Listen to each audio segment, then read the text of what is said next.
we went into the Chinese market, we've been there for a few years ago when we purchased initially SoFun, which is China's largest real estate portal. And that was quite a learning experience for us. That was our first big acquisition into the Chinese market.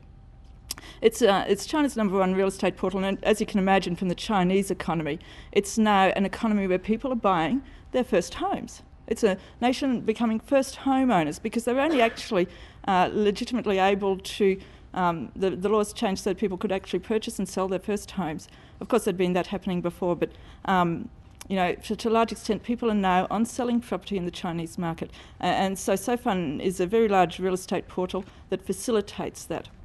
And it's been fascinating being involved in some of the Chinese business. It really opens your eyes to some of the difficulties and some of the challenges doing business, and particularly in the Chinese market. It's very important, of course, to have good networks.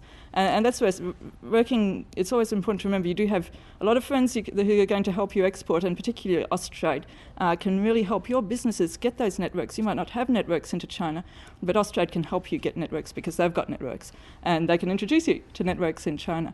We found it was always one of the interesting things working with particularly acquisitions in China. Of course, you always have sort of secret code name for any projects you're doing for acquisitions. I always love the code name for the second acquisition project. We called that project Sequel.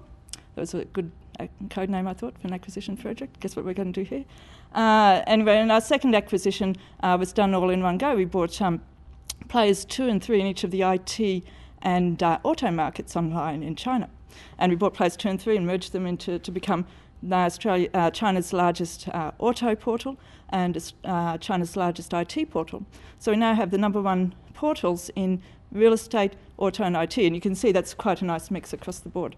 One of the things then that opened up for us was the opportunity to then help our Australian customers get their businesses overseas and advertising into these large markets. So that's something we're working with at the moment with a number of our customers to really, because just negotiating with, getting all those networks to negotiate can be quite difficult, and something we've found quite challenging. Learning the lessons that others have learned, making sure that you have those strong networks on the ground, and particularly if you're looking at the Chinese market, which a lot of small businesses are at the moment, there's still a lot of good opportunities.